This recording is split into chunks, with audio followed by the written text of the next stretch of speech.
I also want to welcome our speaker, Mr. Chini, who has come today and spent her time with us. So, as an introduction, IChemE stands for the Institution of Chemical Engineers. It is a UK-based and an international recognized qualifying body and learned society for chemical, biochemical, and also process engineers. IChemE exists to advance chemical engineers' contribution to benefit the society. While POPSIG stands for the Palm Oil Processing Special Interest Group, that provides a forum to enable knowledge transfer, exchange of best practices, and sharing experience to all that are interested in the palm oil industry. So before we start, I want to introduce some of our housekeeping rules. First is to stay attentive during talks. Second is to give responses to the speakers and drop your questions in the Mentimeter QR code shown in the slide. So I'll give all of you 30 seconds to scan the QR code first before we continue with the event.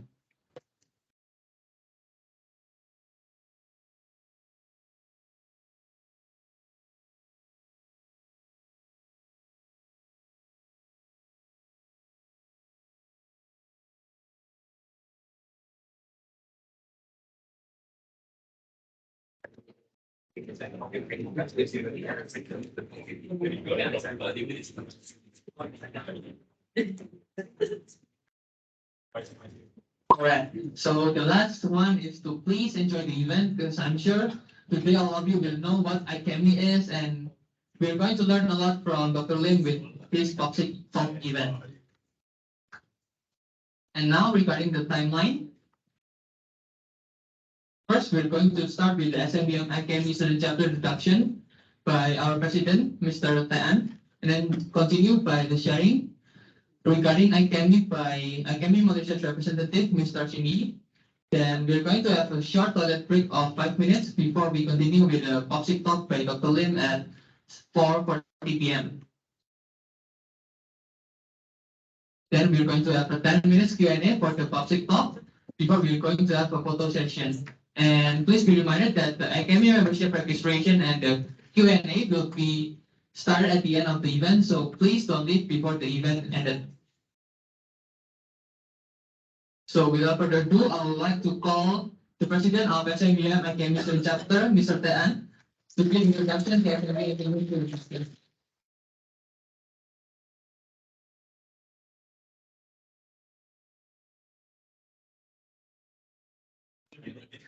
You guys hear me? Okay. So I'm Teck, the president of XMUM IChemE Student Chapter. And once again, I would like to express our gratitude on behalf of our student chapter to Dr. Lim, Ms. Tashinya, and also Ms. Tashani for joining us today. So without further ado, allow me to introduce you to our student chapter. So our student chapter, aka the XMUM IChemE Student Chapter, was established back in the March of 2018 with the winners by Prof. Dominic Fu and Ms. Teresa.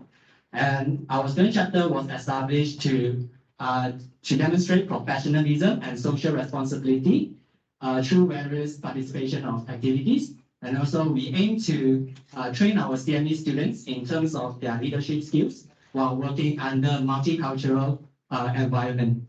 Lastly, we wish to promote the lifelong learning spirit to our CME students by engaging them in various learning-based activities.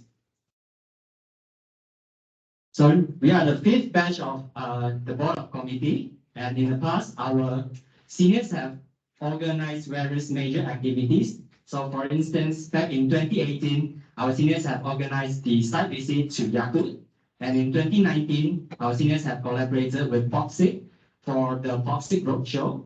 And in 2020, we are the first to organize the nationwide infographic competition, and in the same year, we won the Student Chapter Award. And in 2021, our senior also organized the Kahoot Quiz, the CME Wannabe. And this year, our previous committee has also organized the XK 2022, which is our first series events, which include virtual plant visits, puzzle rumble, infographic competition, POPSIG bursary recipient, and alumni sharing sessions. So allow me to introduce you to our board of committee, and alongside with me, we have the vice president, Sugianto Ivana Gabriela. And besides us, there are 5 departments running concurrently to ensure the success of this organization, which are the secretary department, treasurer department, event planning department, design team department, and also the PR department. Besides that, we also have 2 lovely advisors, both Dr. Yi Kenfei, who is also with us today, and Dr. Hua Yin Lei, who always support us both mentally and intellectually. Next. So our committees are only in the office for 2 months, but you can see what we have achieved so far. We have organized research talk, which happened last week, and also the IChemE registration X POPSIG talk, which happens today. And for your information, we will also be recruiting for XCase 2023 very soon, and the registration will be open for everyone, for the every IChemE students. No prior experience will be required, so make sure you apply when the registration is open. And before I pass it back to the MC, allow me to promote our t-shirt.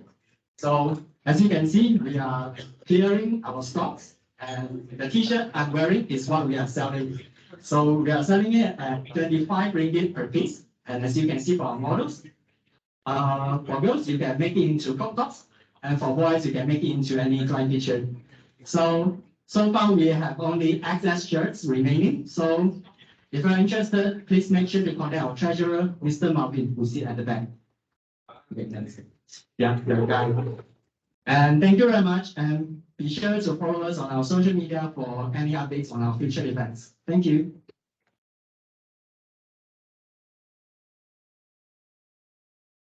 Thank you, Dan, once again for the amazing introduction. So now we're going to continue with the sharing by Mr. Chini. So as a background, Mr. Chini is an associate fellow of the Malaysian Institute of Management.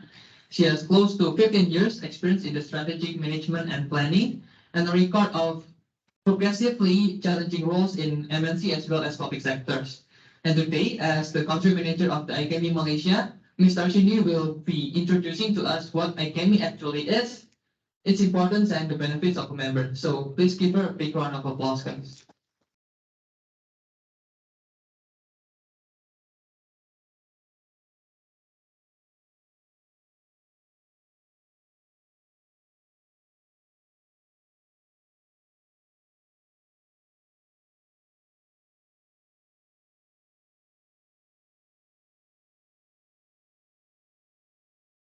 That we all have to wear our mask. Check it, right? Okay. So I'm not going to break this ground. Okay, by the way, thank you for the introduction. See, sorry, I didn't get your name earlier. Like what he has introduced, my name is Tashi Sumaran. I'm the country of IChemE based in Kuala Lumpur. I've actually taken over, if you have met Mohan in the previous years, I think a lot of you know him, and his assistant, Teresa Loh, and she was instrumental in setting up the IChemE Student Chapter in Xiamen University back then, right? Okay, so I'm not going to talk any further, but before I begin, I would like to know how many of you here are in the first and second year. Can you just raise your hand?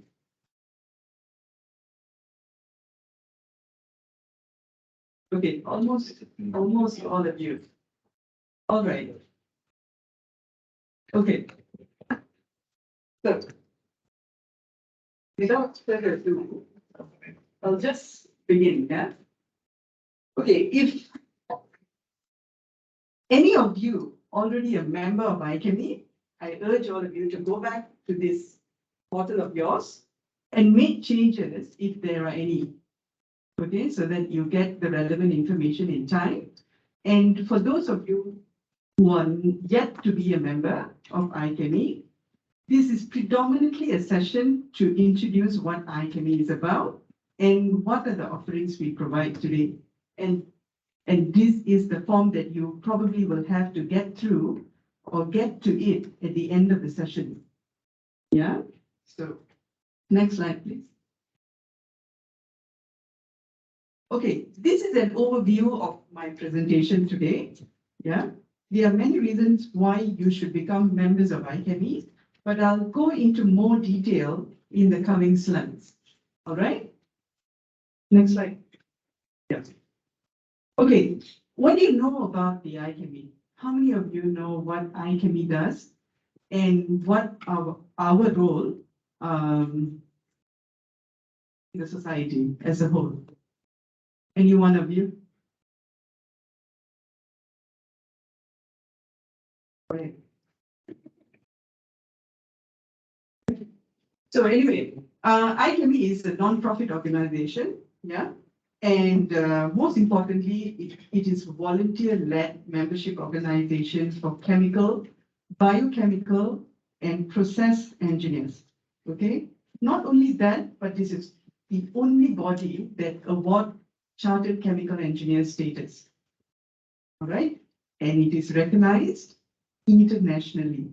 Okay, so it gives you an added value of an international recognition. Okay, next slide, please. So we aim to be the organization of choice, particularly for those who are in the chemical engineering profession. All right. So one of the things that we also do is accreditation. All right. If you want to know what accreditation is about, do you know your courses are accredited? Do you know? Is it confirmed? How do you know? Told by lecturers. Sorry? It's told by the lecturer. It's told by your lecturers, okay. Okay, so it's based on reference of somebody, right? What if your lecturer says otherwise, if it's not true? I'm not saying it's lying, but what if it's not the case? I don't. Okay. Do you know what accreditation is? Do you know why each university requires to accredit it with IChemE? One of the reasons is to achieve alignment with the Engineering Council. Not only that, we also assess your course content, yeah, to make sure they are relevant. So if you need to know whether your course is accredited or not, then you can, the link on the screen is something that you want to take a screenshot and go and check on the Engineering Council tool. Yeah, degree tool. So you'll be able to know what are the universities accredited. Yeah, university accredited. So apart from all that, we also accredit companies, right? And what is the importance of being accredited with us? What is the importance? So if you're in the field of chemical engineering, right? One of the element is if you're trying to get into the industry, right? It paves pathways for you to become a chartered member with us, right? That is why it is important for you to recognize universities that are already accredited with IChemE. All right. Next slide, please. Okay, apart from that, right, these are the other facts that you probably want to know about what IChemE is about and how we actually keep ourselves relevant, not just locally, but also internationally. Okay, we have more than 30,000 members in more than 100 countries, right? Like I said earlier, this is the only body to award chartered chemical engineering status. We are also licensed to award other professional registrations, such as corporate engineer, chartered environmentalist, scientist, so on and so forth. Yeah. So if you have the time, I encourage you to just browse through IChemE webpage to see what actually you want to do, right? So just to let you know, you can't become a chartered, say I want to become a chartered scientist. You can't straight away do that, right? you have to become a chartered chemical engineer first. That is the rule of thumb, before you can apply any other professional registration. All right? But apart from that, we also have career events and early career support for students, and also for those who are in early careers, right? And the next bullet point is National Early Careers Committee, especially for students, right? Most of the time, you get, it's like fish out of the water. After your university program, when you get into work, you don't know where to go and how to seek for aid or help. So this is where the National Early Careers Committee steps in as bridging the gap. Okay, they are early careers group. So this would be another avenue for you to look at after your graduation. All right. And then next is, we also produce a lot of other reading materials, right? And they would be useful for you as a student, yeah, in your assignments, in your, a lot of your reading, and how do you apply that? And be different from the masses. So these are the materials, or reading materials rather, or references that you can make good use of them. Yeah, the chemical engineer magazines are something that IChemE produce on a monthly basis. So they are available on IChemE webpage, and it's all online. Yeah. All right. So this is something that we provide as part of your membership package, right? So let's go into the next slide to see how your student membership benefits and the resources that we provide in order for you to make good use for you as a student during your course duration. Okay, I think I've mentioned briefly on the Chemical Engineer magazine earlier, right? But apart from the TCE, we have various resources and tools to support you during your degree.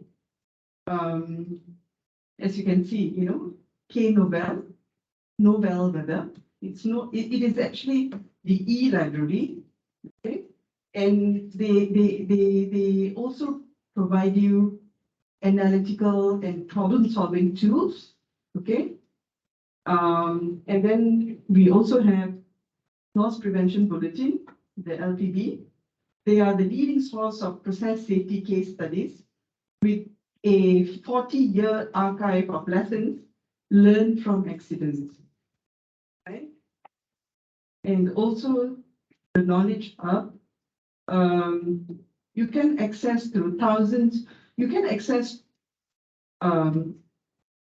of resources, yeah, created by IChemE and its members through a single searchable index, all right? And then journals. And of course, the other thing is useful guides. And what are they? Normally, job hunting survival kit. And I think some of you already got some of the freebies from us, right? Like the communication skills pocketbook, data and formulas. I think we just distributed earlier just now. So all of this, okay, guys, you guys are really lucky. Okay? I don't think IChemE is going to print anymore, but nevertheless, they are still available online. But what you have today is something that you hold in your hand. You literally feel the book, right? So these are the useful guides. So now that we have gotten all the freebies, and I'm expecting everybody here to join us as a member. Okay. All right. As part of your membership, right? What else you get? Okay, we have spoken about resources. We have spoken about reference materials, reading materials, and we've spoken about being accredited with us. And what else you get? Okay, you also get to network. Yeah. And networking is your network. It is important. You may not understand the value of it today because you're a student, but as you get into the work bench, you'll be able to understand or comprehend better why networking is important, okay? So we don't just provide you a platform for local networking, but because it's an international organization, right? So you get to network globally, you get to meet people. So it's, so we actually champion the EDI within IChemE, right? So we don't hang it in the wall of fame, but we also walk the talk. So this is something that you need as a student. Why you need this? Because this is the platforms where you get to know people from both the world, the academic and the industry, and to understand what is the industry's expectations. All right. And apart from member groups, right? I will talk to you what are they, what are the other components as part of networking you can enroll yourself or participate yourself. Yeah, there are basically two. One is member groups. Okay, what is a member group? Okay, they are groups, member groups worldwide offering member-led activities. And on the other hand, you have special interest group, mainly members or volunteers who are organizing technical knowledge related to subject matter. Yeah, say for instance, well, I have interest in oil and gas natural interest group, and this is my forte. So, I can take part in it as a speaker or as a participant, right? So like member groups are basically a networking event. So that is why it is important for you to make sure you update your mailing address, because they'll assign you to the nearest group. Yeah. So say, for instance, whether you are back home from studies or going abroad for work, make sure you update your, your current details. Yeah. Next slide, please. Okay, I briefly mentioned about what SIGs was earlier. So these are the SIGs. These are the special interest group. Okay, they are also in suffix known as SIGs. So we have about 19 expert areas, right? Oil and natural gas, water, food and drink, pharmaceutical, and what they do, events, webinars, which is being done in the last 2 years or even now, right? And the positive part of running a webinar is, right, it doesn't set limitation just to local, but it expands a wider member group, right? As long as the content is relevant. And then, of course, activities in social media and stuff like that. But I also would like to mention the homegrown, home established interest group, which is the palm oil processing interest group. I think that is why Dr. Lim is here, and they are really active, okay? Very active. So I think one of the interest group that you may want to explore yourself participating is the palm oil interest group, and they are really doing very well, okay? All right, the next slide, we're going to look at how IChemE is going to provide support in terms of career. Right? Say, for instance, I'm graduated. Now I'm looking for internship. How do I go about, and how IChemE can help? All right. Okay. So the Chemical Engineer magazine is always famous, right? It always top every slide. So it also provides an online job board, right? Because, well, the TCE is now available online, so it provides the online job board. That is when, this is also another reason why networking is important, right? Because it's actually a great way for you to find contacts and learn more about openings, because you know why? You get to meet people at the respective helms of their organization. Yeah, so, and as you know, right, in today's world, more and more people are relying on social media network. So IChemE is heavily active in LinkedIn, and and our online job board is always filled. Yeah, we are always looking for people. All right, and yeah, so these are the areas where you can actually look for or source for placements if you are looking at, yeah, for internship and stuff like that. You can actually make reference to accredited company training schemes, right? Like for instance, in Malaysia, the famously known Petronas, they are accredited with us, right? And apart from that, IChemE as a whole organizes a career days event. Okay, so they are normally run across the world, and that is a truly global event. Okay, so for us, I think it provides a greener pasture if you're looking at working abroad. So that is something that I think this year we did in October, and we received very well. It was very well received because we had about on an average 300 to 400 registration per session, right? So it was run for a day across Australia, KL, and UK. And we have speakers from all over the world, including Malaysia, Singapore, US, Australia, and the UK. All right. So these are the few events that you would want to consider joining. You know why? Because they provide you more information, tips, especially interview tips, communication skills. How do you develop a CV that would entice employers to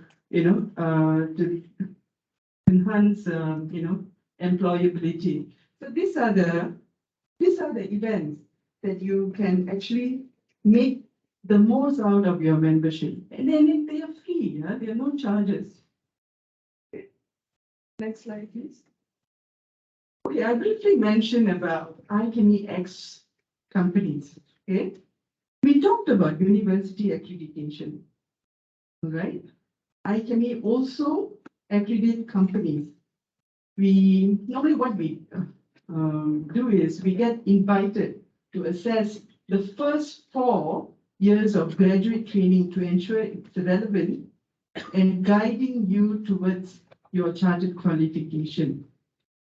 That is where Petronas is accredited with us, right?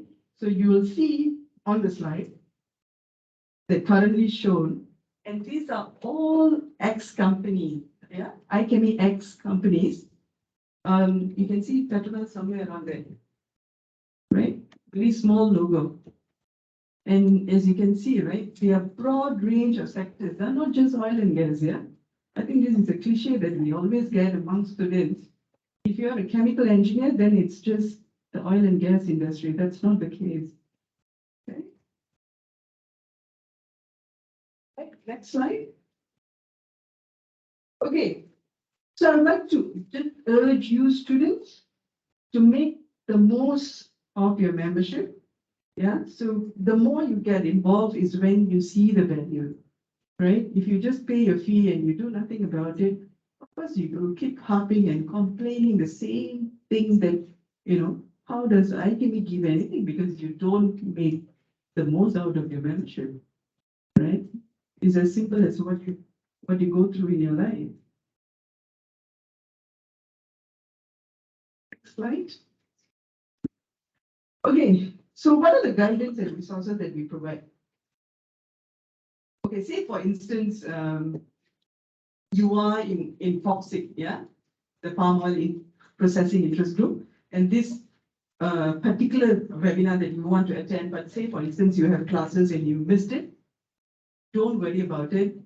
You can always ask for a recorded webinars. They always archive after the post the event, so they are available there for you, right? So you don't have to worry.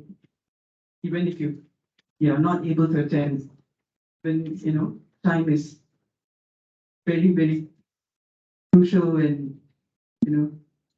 so expensive today, isn't it?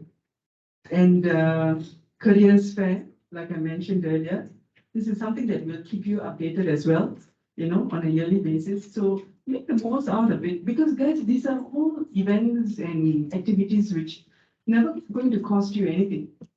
It comes as part of your membership. Yeah. So that's something that you have to, it's your own initiative. Yeah. And it also shows your commitment to your profession. You see? So if you say, oh, I've got this, we all can make excuses, right? You keep making excuses in life, you're not going to make anything. We all have things to do, we all have, but I think what's most important is you have to prioritize, you have to, manage your time, your whatever that you have on your plate. I think that is also management. Yeah, you learn your management skills. And next is the student pocket books. I think some of you already got it. And I think the others we have already mentioned. Yeah, the Job Hunters Survival Kit. They are all on online. Yeah, they are all on IChemE website. So you can make your reference when you have the time. Right? Any questions? I see this group is very obedient. Either you don't understand what I say completely, or you all understood what I'm saying. It's this or that. Any questions? No questions. Okay. Then I'll have questions for you later. Okay, how your membership can help? Oh, I think it's the same thing, right?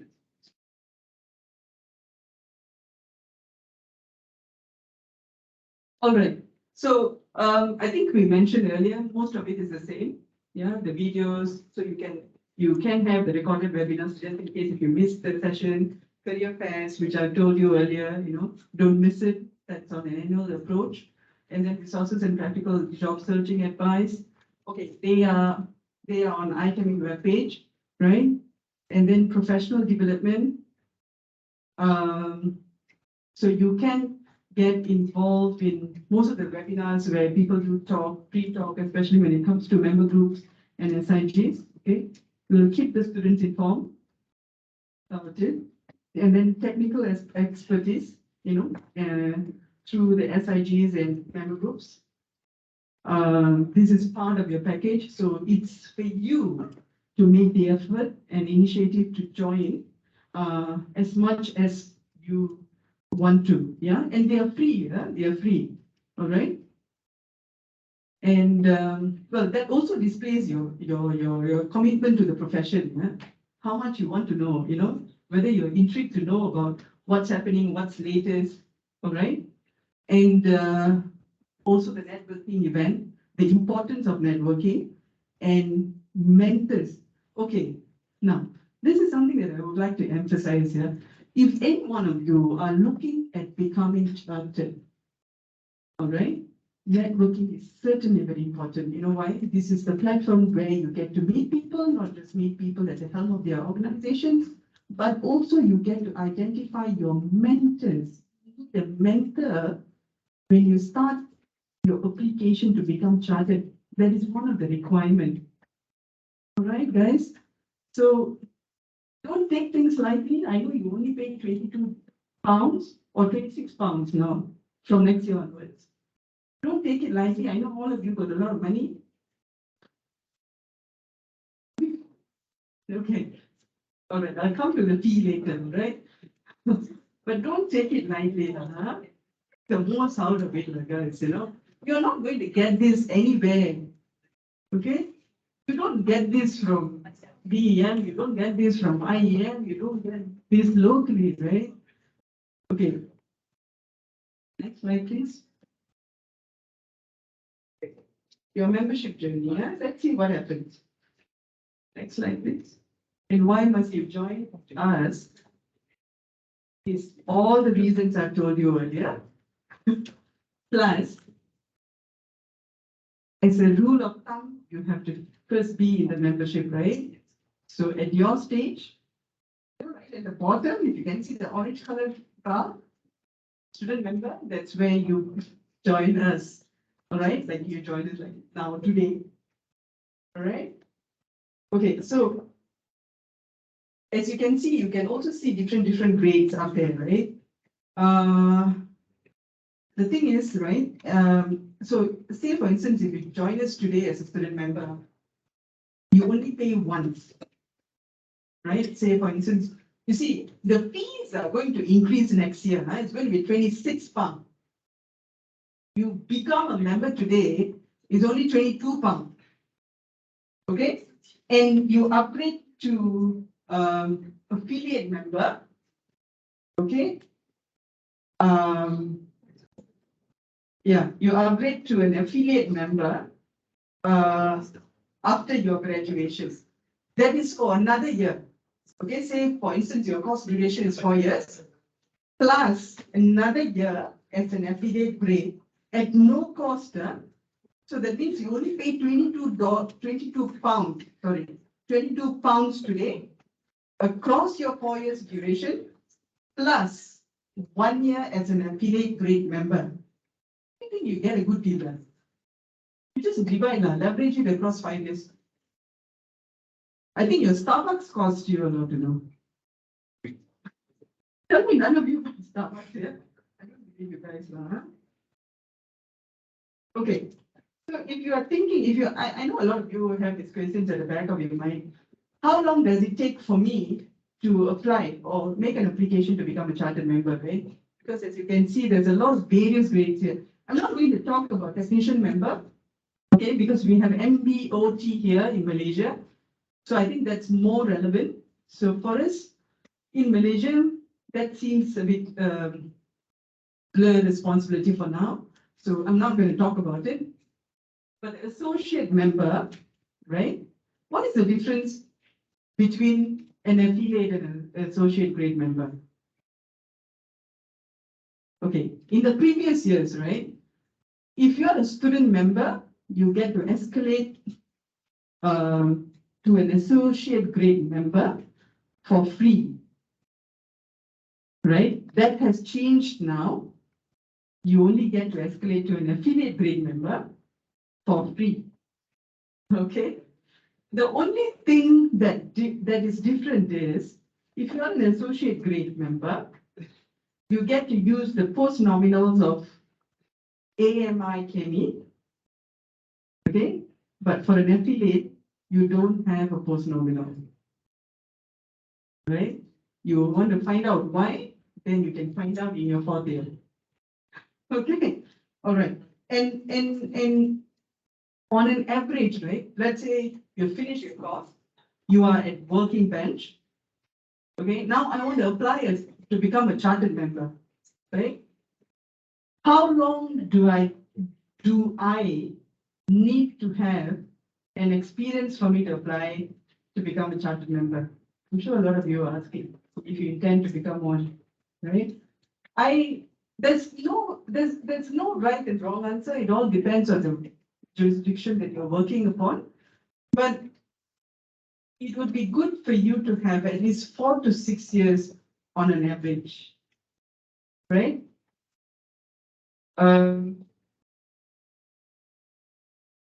But that can be challenged because I know some of my colleagues who have done less than that. Okay, so it all depends on where and how, what is your areas.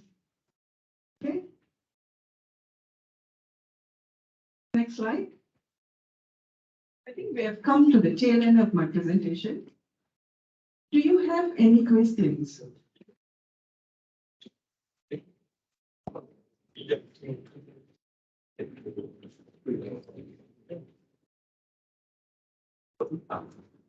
No question. Yeah. Just now you mentioned about the IQE journals. So, being IT member would tell us to publish like globally in In IChemE, is it? Yeah.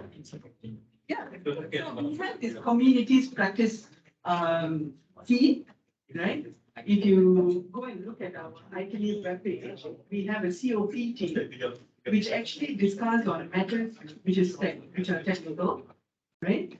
And if you wish to publish on IChemE, then that's something that is doable as well. So all you have to do is just contact the relevant party in charge, and you have to do your proposal. Right? Any other questions?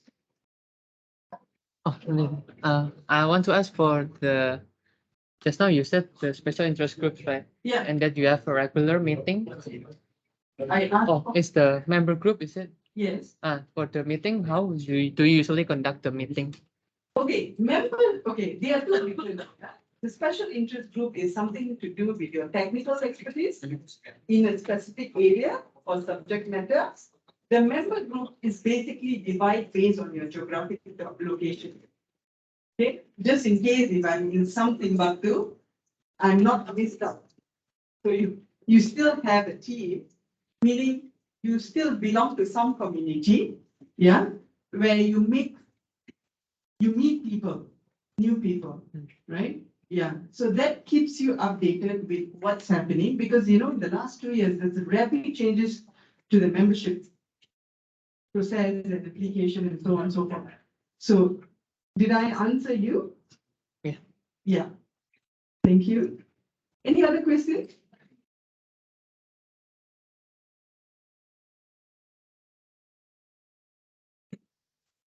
No questions, sir.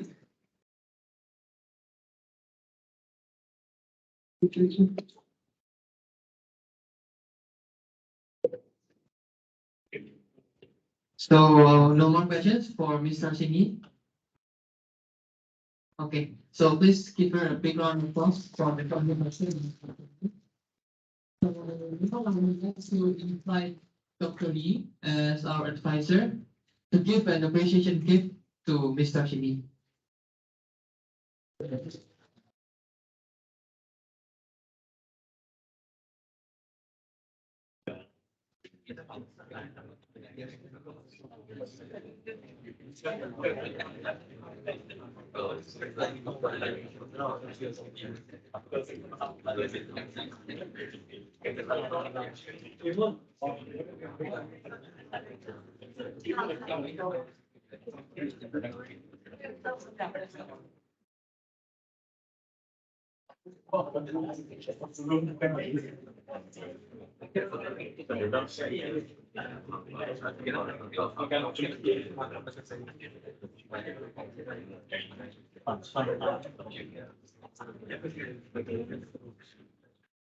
All right, so now we're going to have a short toilet break for 5 minutes, and then I'll see you guys again in 5 minutes at 4:55.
Hello guys.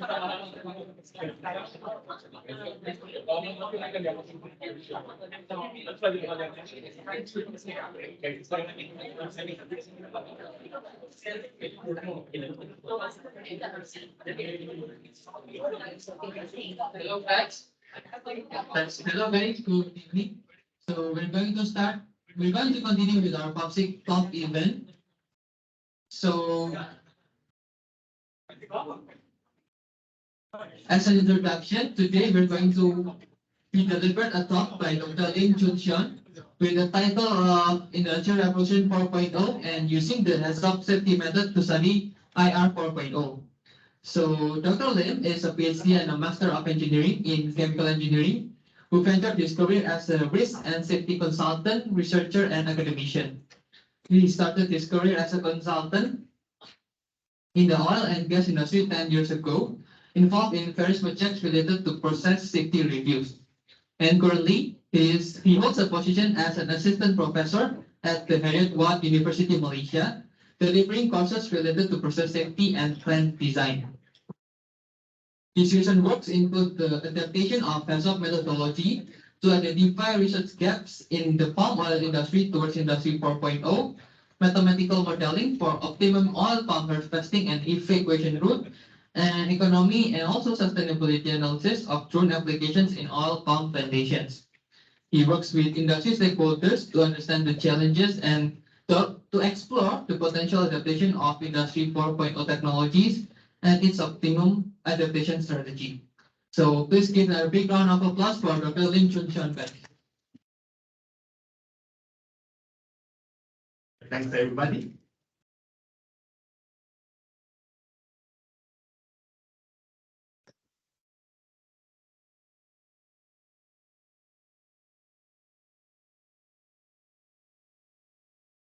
All right. Thanks again for the organizer to just invite me to come and give a talk here. Now, I actually did some amendment in terms of the topic. Basically, I have retained, this is one of the POPSIG webinar that I have delivered, I think 3 months back. So hopefully from today, in terms of content, you understand what are the things that we discussed in the POPSIG webinar. And I'm also kind of like happy that I'm able to join the POPSIG as one member. Now, before I start to talk about this, I just quickly talk about the POPSIG is that we are a very small group, I would say, consists of researcher, academics, and also industrial, and most important, students. Right? We do have students in our group that we work together to organize webinar, to organize some event, hybrid event. So take that as an opportunity to explore and know industrial players, and even who knows your lecturers. One of the group members in POPSIG is actually my students now. So we cannot sit together and talk about something else. Okay, not just these economics and studies and things like that. Right.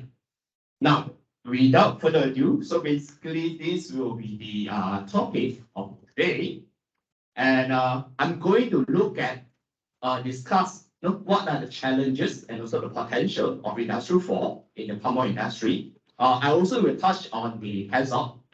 So I actually glad I did not focus too much on HAZOP because just now I see that most of you are year 1, year 2, right?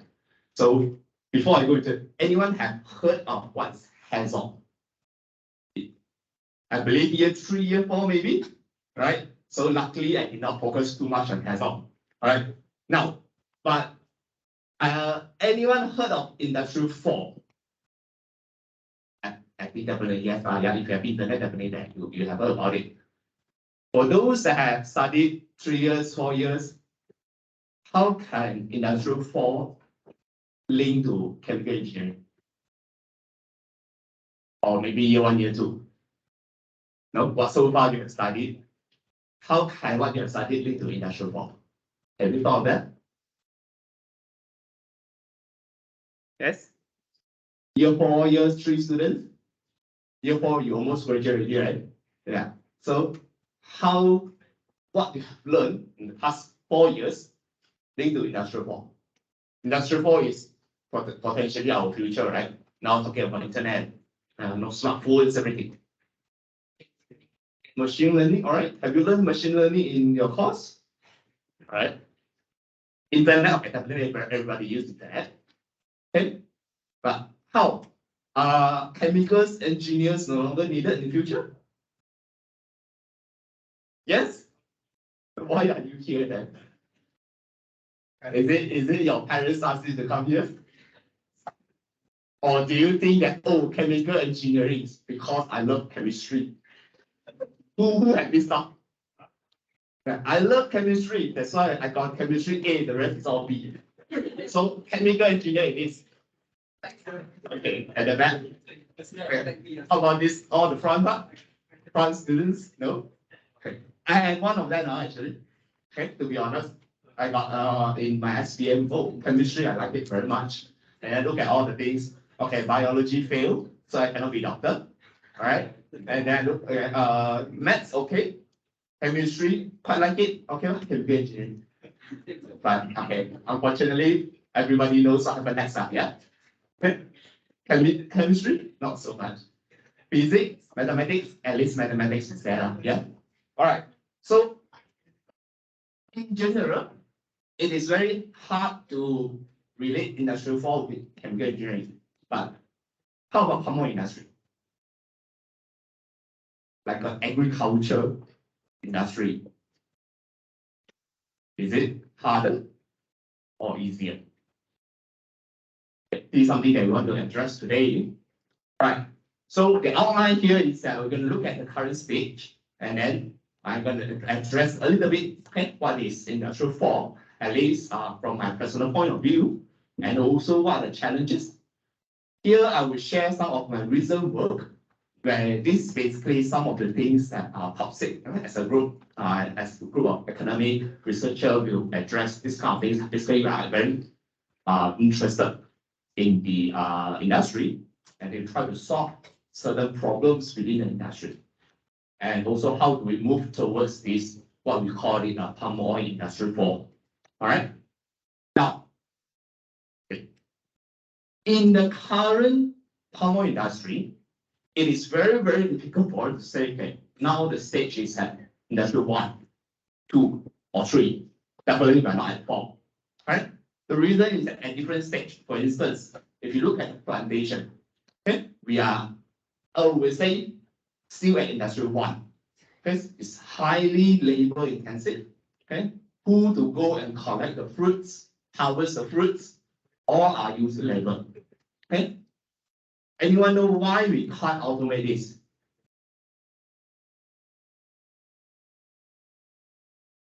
Who has some sort of experience as farmers?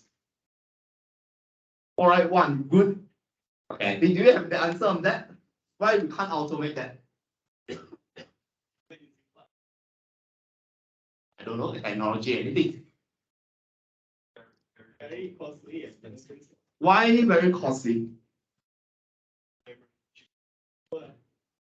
Okay, but in terms of technology, like limitation, it is a lot of uncertainty, right? If you just look at the floor, the land itself, uneven land, the height of the tree is different. A lot of these things are very hard to automate. Now, when we come to the milling side, we do have mass production, but we don't really have much of the control logic and all those things. So I would say it's about industry 2. Refinery, downstream, audio chemicals, yes, we have possibly you can comfortably to say that we have industry 3, we have all the automation and other things. Okay, but now we are talking about industry 4. So what is actually industry 4? Now, a lot of definition outside there to talk about industry 4, but there's few keywords which is digitalization and also automation. Here, basically, when you look at Industrial 4, there's always few keywords that popping up.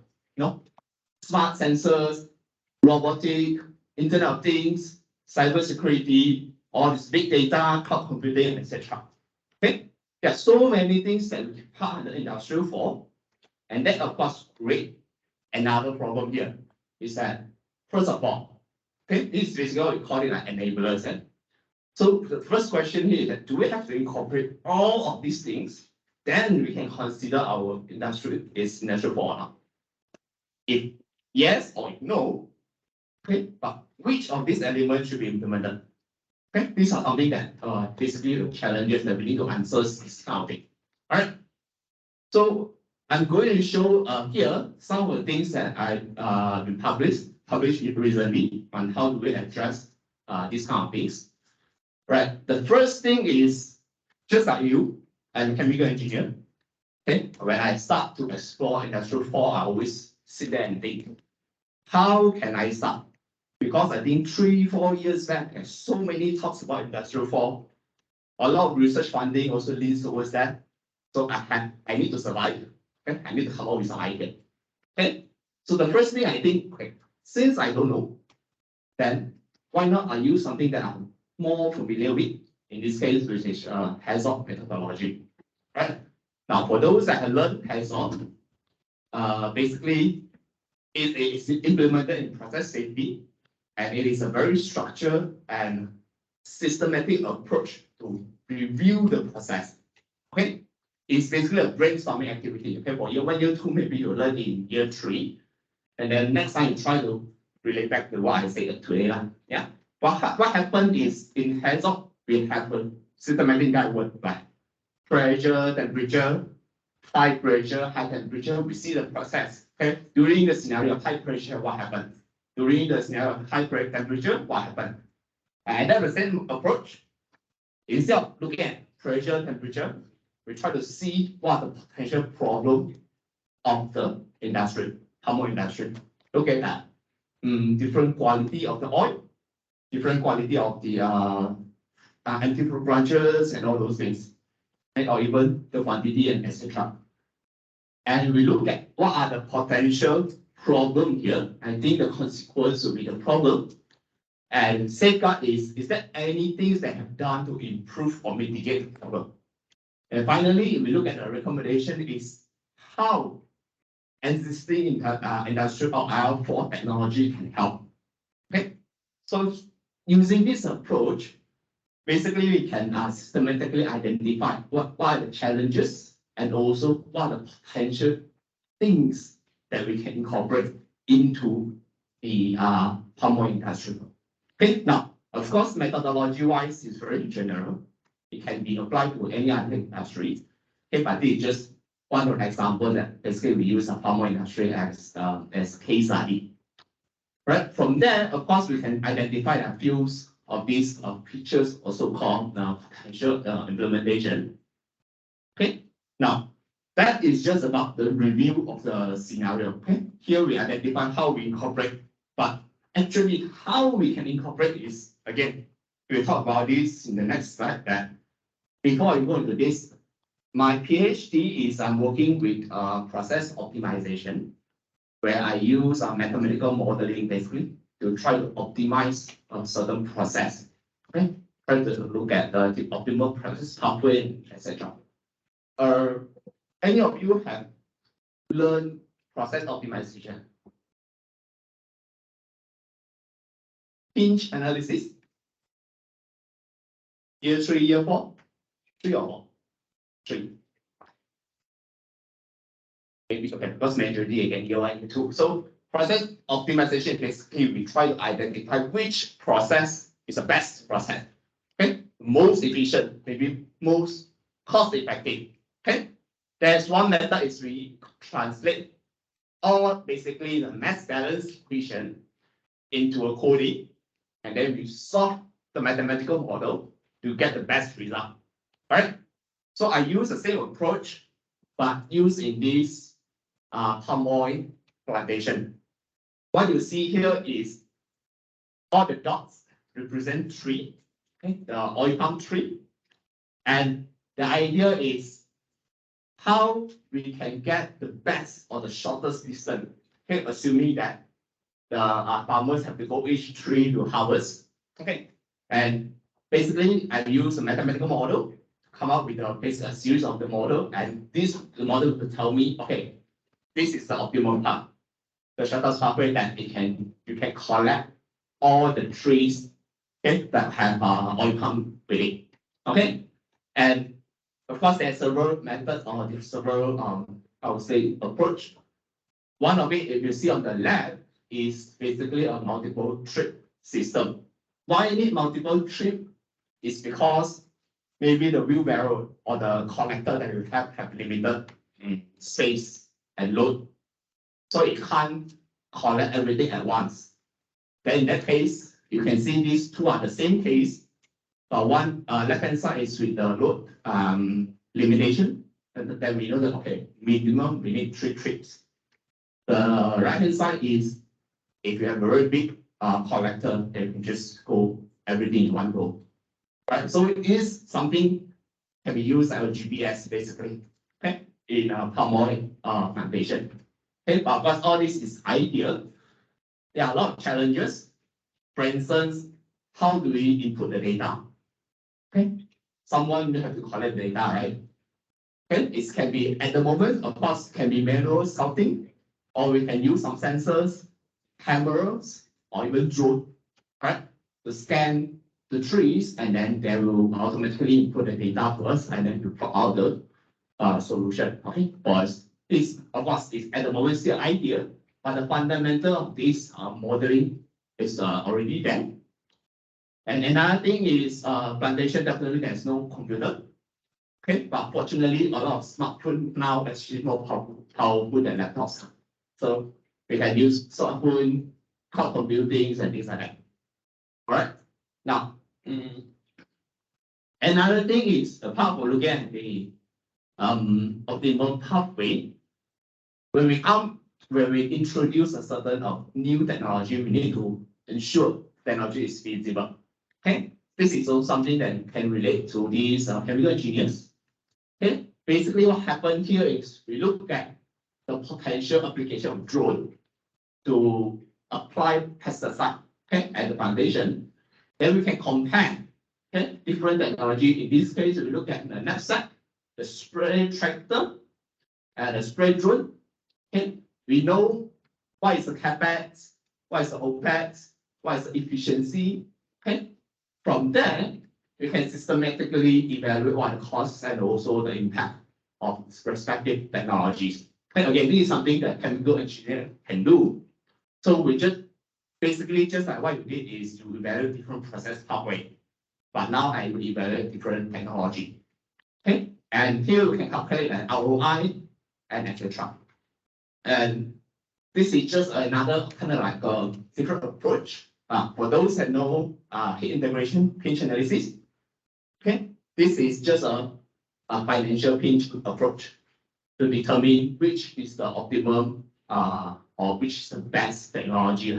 Yeah. So in this case, I believe is the T2 is the spray drone. Okay, has been identified as the technology with highest ROI. And another thing would be now we are talking about sustainability. Okay, instead of just looking at the ROI or the economic performance, we also can look at the ROI, carbon footprint, and also the exposure time. In this case, exposure time is regards to the exposure time to the pesticide. Because pesticide is chemicals, could be hazardous. So we look at which technology has the lowest exposure time. Then of course that would be the better technology. But here in this case, we look at 3 different property or different aspects. Then we will somehow understand what is the overall best solution in terms of sustainability. Okay, sustainability, we always talk about 3 different pillars, and this is one of the ways that we can evaluate the sustainability of IR4 technologies. Okay, from the studies, we do able to see that in this case, I believe is a generator powered drone is the best overall options for the plantation side. Yeah, to improve the efficiency, the safety, and also the reduce environment impact in terms of the carbon footprint. Now, all these challenges and all these feasible studies, we do have a lot of challenges at the moment. For instance, when we talk about costing, it is very, very difficult to cost or to estimate the model. how much required. Okay, the reason is the technology is changing so fast. Okay, today you purchase this drone, next week probably another drone will be it's an improved drone come out from the market, and then whatever drone you buy, it depreciates very, very much. Okay, and that makes us very, very difficult to quantify what's the impact. Okay, should you invest now or should you invest later? Okay, 1 year and 2 years apart probably will give us a very, very huge differences. Yeah, so that's the challenge at the moment. Okay, and another things that we're going to look at is basically it's just a concept that we propose that, for example, just now we talk about pesticide application. When it comes to industrial 4 technology, the reason here is that, let's say I want to invest into the spray drone. Okay, not only I can look at the spray drone to be used as a pesticide application purpose. Ideally, I should look at different potential application of using the same drone. For instance, if you remove the tank, basically we can just use drone as basically a virtual or remote sensors, okay, remote monitoring device. All right. If somehow we can replace the drone, okay, the tank with a smart spectrometer, the smart sensors, that we can integrate with the image processing system to understand the health of the tree, the ripeness of the fruits, and etc. So if you think at this industrial 4, since this industrial 4 is rapidly developed, okay, the framework of consideration should not be just at a certain particular technology and application. You should also think what the potential future usage. Meaning, if I invest in the drone, I not just use the drone for that particular technology and application. Potentially, in future, it can be used in other areas, right? So if you look at that, this is what we call a circular economy concept. Basically, you should look at future, okay? And all these things, when we talk about it, it's very ideal and nice to have, but they also have a lot of problems, right? For instance, how do you ensure technology can be upgraded? One thing, right? Even you can upgrade, so is it compatible? So maybe you have to tie into single company, meaning the same company. Okay, if the company doesn't want to have open source type of technologies, then basically you are screwed up. Okay, you have to come back to the same company. All right. So this basically we can identify, we can tell the companies that if let's say you want to invest in all these things, potentially you can look at can you invest into those as open source instead of proprietary type of technology. Okay, and it has to ensure that it's forward and also backward compatible. And in terms of the unknown upgrade costs, again, if you want to modify your technology or your tools, okay, different vendors will have different costing. So these are the things that again it's quite difficult to capture at that point in time. Okay, but we still have at least the framework to see can we somehow understand what is the future potential usage to quantify it accordingly or not.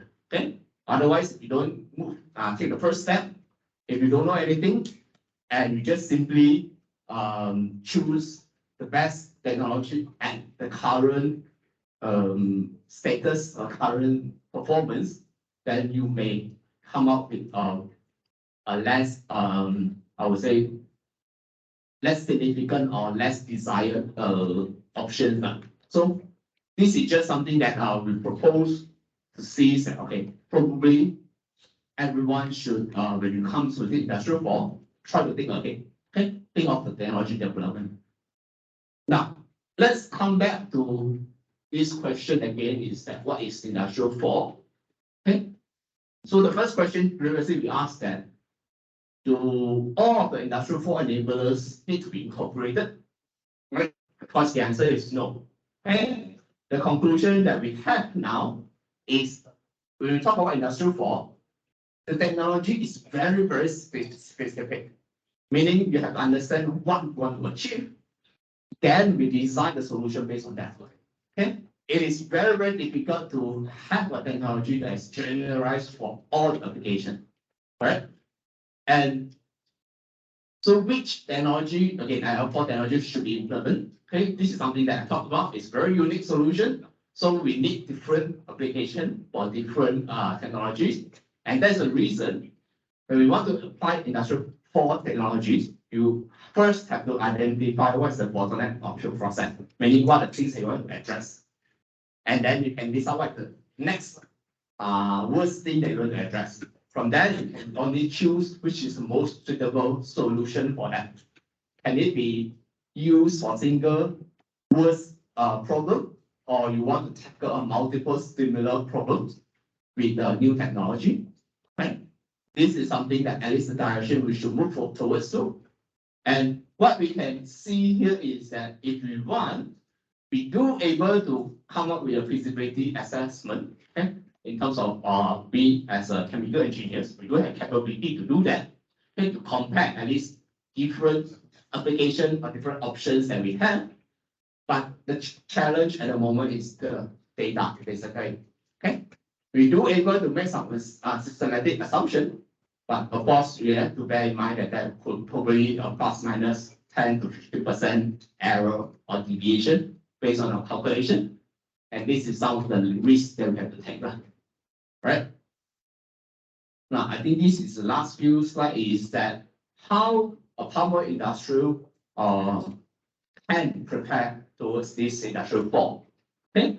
The first thing is definitely, in fact, it's not just for power, it's for all industry, is we need to start digitalize our process and start to record data. Okay? And with the data that we have, and we able to understand, all right, what are the challenges, what are the relations between the data and also the performance. From there, we will know, like, for instance, where to install smart sensors, and which data to log, which data to monitor and process, and eventually we can let's say incorporate a smart system with AI, machine learning. Okay, these are more on the downstream process. Okay, for the processing part. Now, another thing is usually to automate process. Look at those that's motion operation that's simple and repetitive. Okay, a very, very dynamic motion, just like, for example, connecting two dangling wire. It's a very, very challenging job for a robot, but it's a very simple task for human. Right? So you have to find out, look at the process, which one is repetitive. Okay? If you have those repetitive and simple motion, then you can go for robotic. Okay? Like I said, 3 different height, different condition of the soil and etc. That is actually a very dynamic scenario. Okay, so it is very, very difficult to incorporate robot implantation, but in process, maybe yes. Right? So one of the core things is data availability. When we look at how, or even like government support for industrial 4, okay, the first thing they will assess to look at a company is, do you have data or not? If your company say, all right, we want to go for industrial 4, we want to get some funding or some support from government, but you never have any data or digital data, right? You have the hard copy data that's not counted. Okay, usually that first round you will not be passed through. Yeah, the company or the government will not support you. They will say, please start to record your data first. Maybe a few months later you come back once again. So they need data to process. Then they will tell you which of the areas that you can incorporate this industrial 4. So same things go to power industry, where a lot of the company, especially milling side, start to incorporate this. Okay, start to put these things as one of the development plan. Yeah, and that's what I talk about, which is the IL4 readiness assessment. If you want, you can just Google it and see what it is about. All right. Now, I think overall that's all for my sharing, and thank you very much. I'm open for all any questions.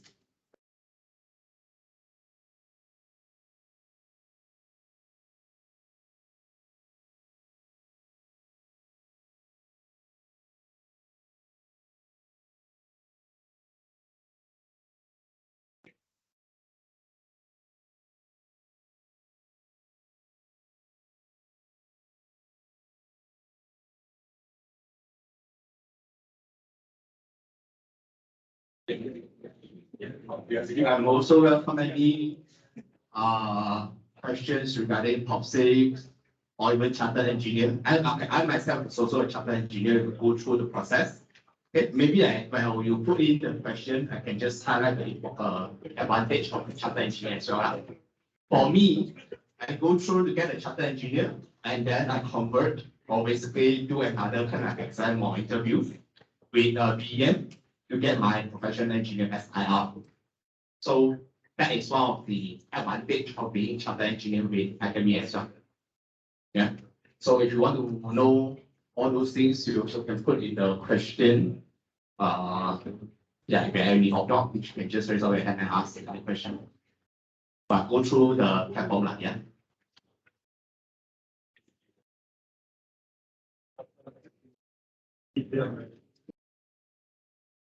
Yeah, so you guys can scan the QR code here and I'll give you 1 minute for those of you who haven't posed your questions yet.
Okay, so I'm going to open the Q&A session now.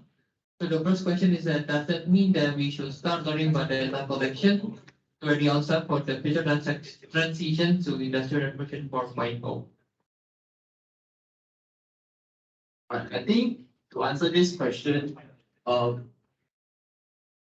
recording or data collection can be done through software sensors. But what we as chemical engineering or chemical engineer are expert or different compared with other engineers is that we know the process parameter, right? So for instance, if you have, let's say, do some simulation work for your plant design, maybe at this point, try to play around with the parameters and see what happens. For instance, if you change the temperature and pressure, how significant are the changes with the other parameter? Okay? From there, we have the capability to know which parameter is the key parameter for the process and which of the data to record. Okay, not how to record, but which to record. Okay, that I believe only chemical engineers can do that. Compared to maybe, okay, of course, if they're very experienced operator with SPM, they can do that also, but then like maybe they have 30 years, 40 years, 50 years of experience. Okay, so that's something that is our expertise. Okay, I would say yes. I have opportunity to talk to, I believe, I forgot the full name, but it's basically a human resource from Selangor, that one of the initiatives is to incorporate this industrial form. They did tell me that one of the case that this company managed to incorporate industrial form in weeks, like 2 or 3 weeks time.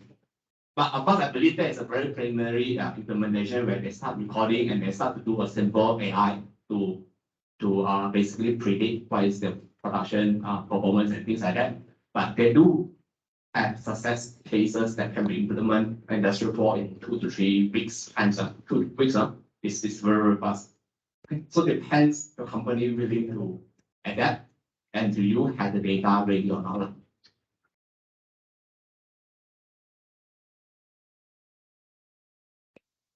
I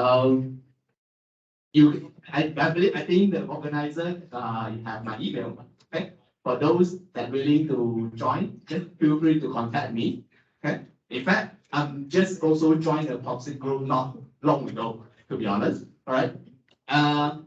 And I think especially for those, probably those green color shirt one, okay, you have experience in organizing things, okay? So we need your expertise as well to help us. And maybe at the same time, you can guide the junior, transition this role into the junior and then come and help POPSIG, okay, for international event. Okay.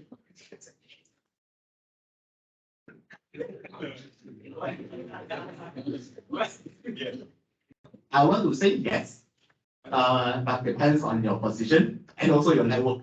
Okay, that's why this is very important. Okay, link back to POPSIG again. Okay, so first question, I think typical standard, okay, is how you perform after, you graduate. So networking is very, very important thing. My experience, I can say that a lot of time, knowing people that maybe you can, jump ship a few times, in terms of the salary, probably will be much higher compared to, you stay with one company, but can be different at time as a company. So networking is very important, yeah.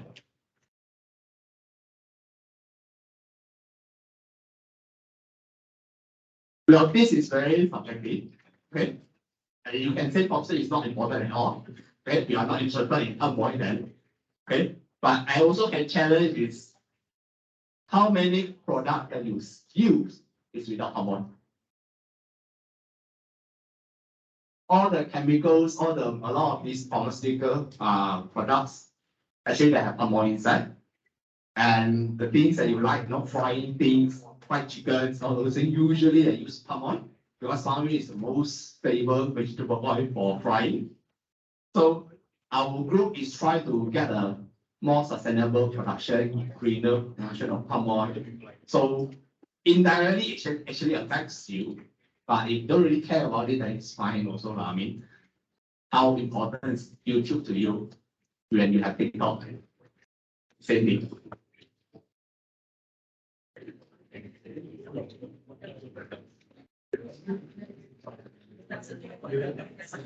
Again, yes, I would say yes. It depends how you want to achieve that. Work-life balance is personal things. I would say, I have two kids. I have a job. I joined by POPSIG. I'm doing masters now, even though I have PhD. I don't know why. Okay, so I'm still balanced. So it depends on you.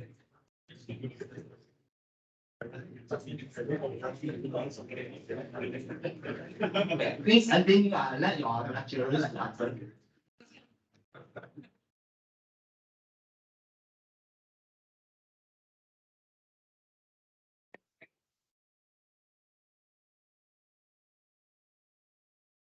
Okay, when you say experienced engineer and the younger one, the first thing I can think of is the age line, right? But of course, the experience is usually they understand the process more and they'll understand in terms of the risk. But the young one that we need is a new idea. Usually younger generation that, of course, for example, the technologies that are more keen and understand about the differences. Okay, if you talk to an old guy that say, I don't know, this AI algorithm and all those things, probably some of you may aware, but they don't know. So this is the time that the young engineers can voice out your opinion, especially when the company wants to venture into new technologies. Okay, and we need that, but you have to approach your manager in a nice way as well. You say this is good, that is bad, good stop. Okay, and that is the soft skill problem. Okay, not we'll talk about an experience or young one. Yeah.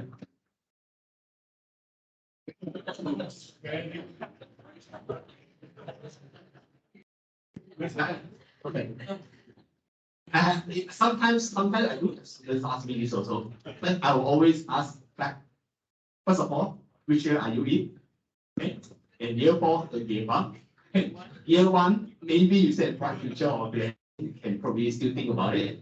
But second is why you want to give up. All right. Unless you have a very clear, I don't know, the passion in other things, then of course we can't stop you.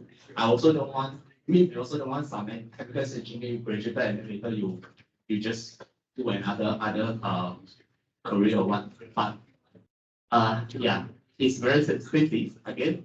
maybe you need to go and talk to your lecturers first.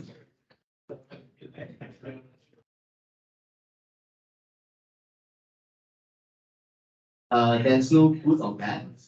I would say just if you don't have any things that is a preference, just join one of the company, start to earn your experience. I think that's the most important thing. Give yourself at least half a year to a year time at that company to learn as much as you can before you start to think if you want to change company or change industry or not. And at least half to 1 year is a good time for you to learn something. Not join in 1 or 2 months and then go to the next company 1 or 2 months, go to the next company. So you won't achieve anything at that point.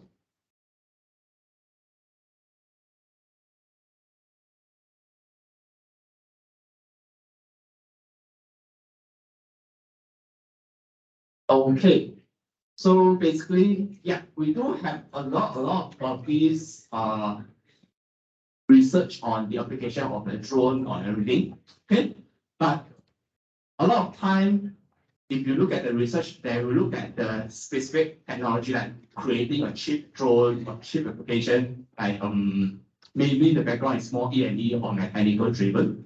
Okay, but what chemicals engineering or chemical engineers or researchers can do is can look at in terms of the system. Okay, what I present today here is to look at the whole application as a system, as a process, to see which is the best kind of process pathway or technology options in our case. So I'm not really looking into the efficiency of motor, the propeller design and things like that. Okay, those will be tackled and only can be tackled by mechanical engineers and other background business engineering. Yeah. So what I can say today is the difference will be the system view approach. Okay, you look at this problem system map. They do have. Right. That's all. Okay. Thank you. Thank you. Any more?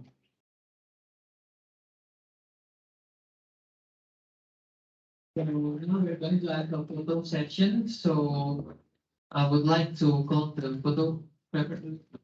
Oh, sorry. So before the photo session, we have appreciation for Dr. Lim. So I would like to call Dr. Yi as our advisor.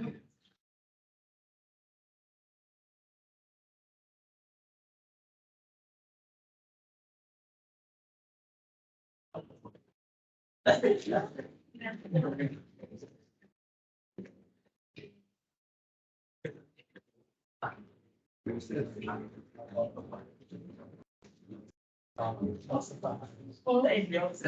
now we're going to have photo session. So can I get all of you to like be in the center here, the center line? So we'll take photo from here. So maybe our student chapter members will help us how to organize things.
Hello guys, can you stand a bit like forward?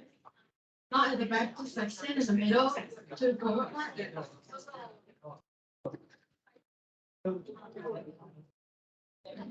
All the community can help to like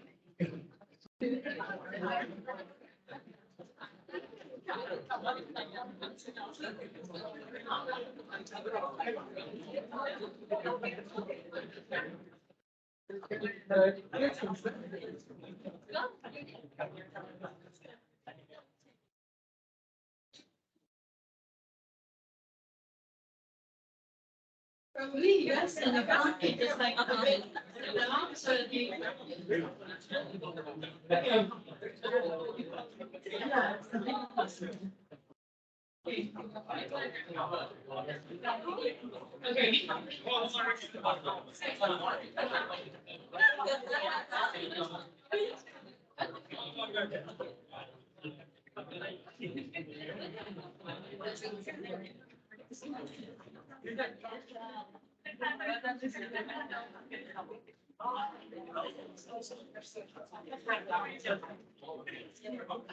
So 1, 2, 3. Wait. 1, 2, 3 keys. 1, 2, 3 keys. Okay, then please start. Let me start.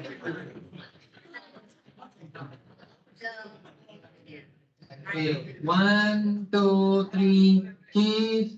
Another one, 1, 2, 3. Okay, thank you guys.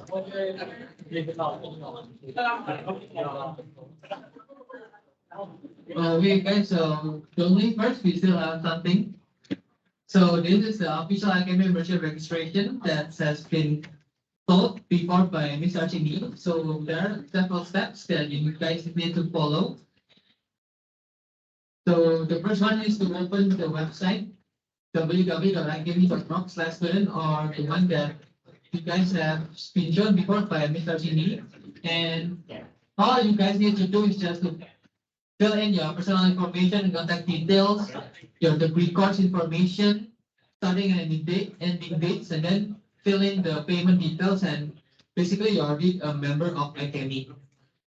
So I'll give you guys time to take a picture for this.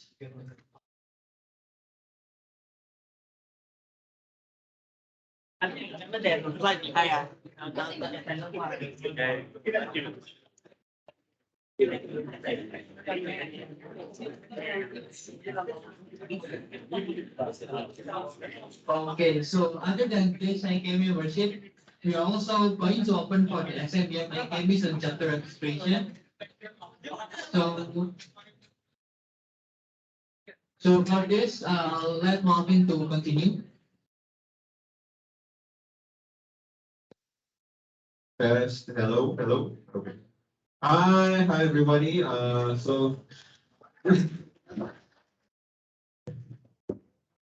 Before I begin, maybe I can do a little bit of interaction, because I feel like maybe we're all very sleepy right now.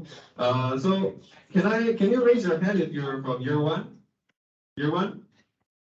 Okay, so almost everybody is from year one. So how about year two? Year two? Why is the committee raising their hands? Okay. So can I also ask if any of you have registered as our student chapter member? Yes. Okay, maybe I can ask someone personally. This striker, maybe.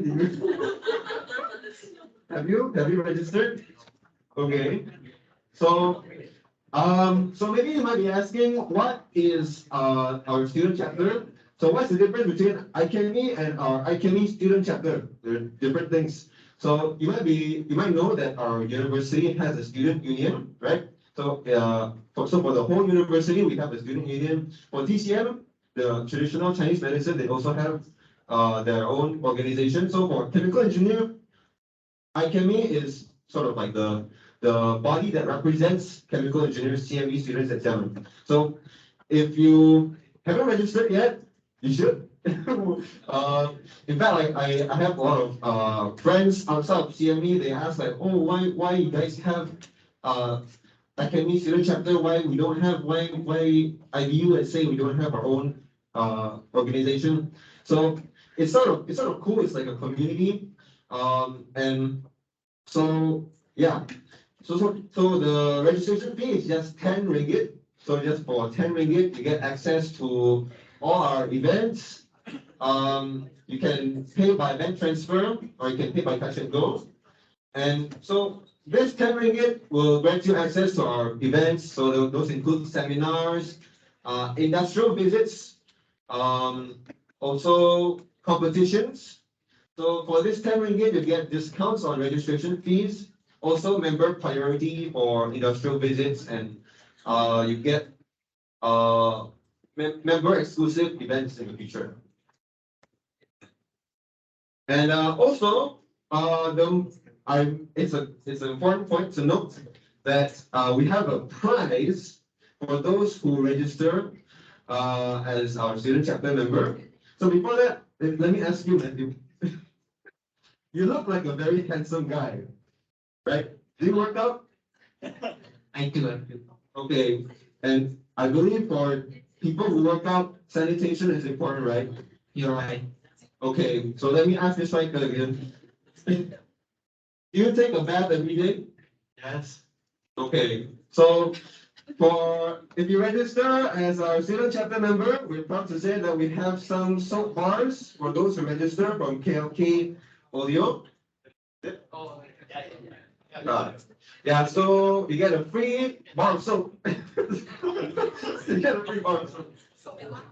So for the soap is only for the 17 first 17 people. So for those of you who really want to get this limited edition soaps, please come as soon as possible. Yeah, so it's first come, first serve. You can go to the back of that back area. You can register as a member. We have I'm treasurer on it, and then we have another treasurer with you in the back there.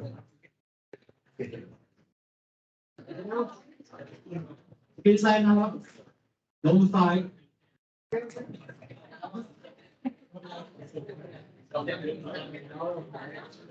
So before all of you go, please fill in the attendance here. So if you guys can see at the back there, there's a committee. So we'll check whether you have filled in your attendance or not. So please show him your attendance. Thank you. So again, as you can see, there's a speaker there just now, Martin at the back. For those of you who I'm sure will be interested in joining the XMUM Student Chapter members, please register now and get the limited edition soaps from us. I'm sure you guys don't want to miss this one. I'm sure you guys want it so badly.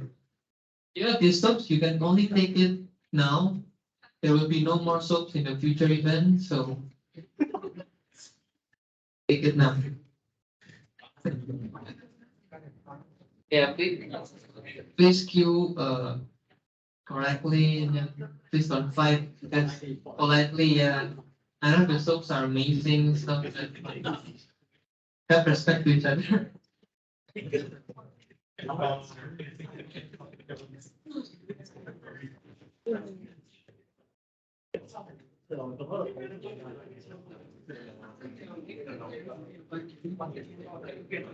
Oh yeah. Oh, again, so for those of you who have filled in the attendance, this is our Instagram and Facebook official accounts. You guys can follow this to get more information regarding our future events, especially the industrial visit that Martin has stated before. In the industrial event visit, we're going to visit some industries, and all of us here are going to know more about how the processes are happening in the industry. So don't forget to follow us on both Instagram and Facebook. And we also have the LinkedIn account. So for those of you who want to follow our LinkedIn account, you guys can do so. Alright, so I think the booth for the student chapter members of registration has been open. So before going out, you guys can register to get the soaps. Limited edition bar soaps once again.